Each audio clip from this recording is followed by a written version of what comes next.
10 biggest mini-games in my Funland. For this list, I'll be looking at a variety of different measurements rather than simply calculating what games take up the most mass. At number 10 is Leaky Tap. I have not built many tall mini-games in my Funland, but the Leaky Tap game is 51 blocks high. It's also pretty wide when compared to some of my other tall mini-games. This, combined with the sink and the plunger, really makes this game stand out when you're looking across my Funland. At number 9 is Harry Hops. This is the newest build on the list and took a lot of time to build. It is 63 blocks long and 33 blocks wide. It also has pretty tall walls to ensure that my horse Harry can't jump out during the game.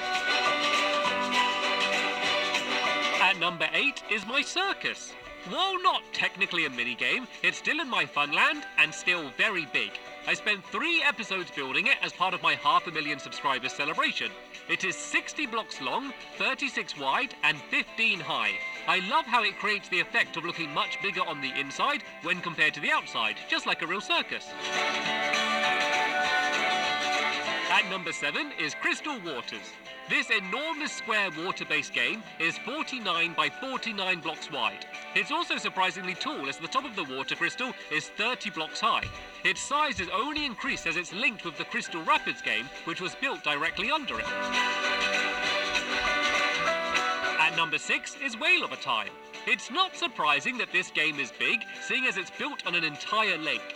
The game space is 77 blocks long and 37 blocks wide.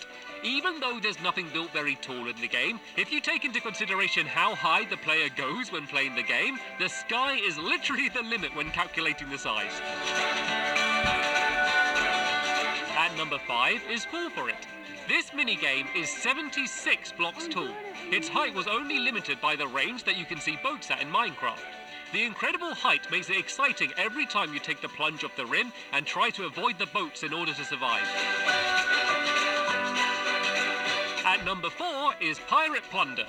For this game, we basically built a mini ocean in a box. Not only does the game take up a huge amount of space, as it's 63 blocks long and 39 blocks wide, but it's also really deep. It took a huge team effort to build, but I think it was absolutely worth it, as it's definitely one of my favourite games in the entire Funland. At number 3 is my Creeper Coaster. Even though the creeper itself isn't enormous, when you consider everything inside the mountain, all of the track, the squid and the entrance, it all adds up to one of the biggest things I've built in my Funland. It's hard to measure accurately as it's all over the place, but it takes up a lot of space in every direction. At number 2 is Sheep Shuttle.